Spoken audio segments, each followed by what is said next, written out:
আপনারা আমার এখানে যেতে হবে, আমাকে ডাকবেন, আমি হাজির হয়ে যাব। আমার হয়তো নির্দিষ্ট একটা বসার জন্য এলাকার উন্নয়নের কাজের জন্য একটা অফিস থাকবে।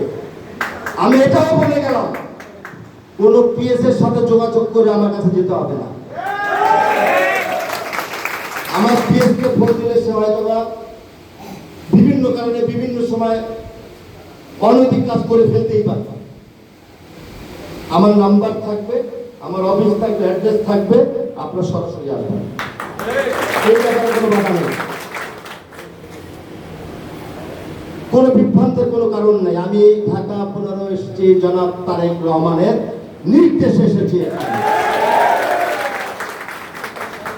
আল্লাহ রাব্বুল আলামিন যদি আমাদেরকে সবাইকে সুস্থ রাখে, আমি যে কথাগুলো সংক্ষেপে বললাম, ভবিষ্যতে এই কথাগুলো মোবাইলে রেকর্ড থাকবে। অনলাইনের যুগ, হয়তো বা শতভাগ পারবো না বাবা, আমি চেষ্টা করব।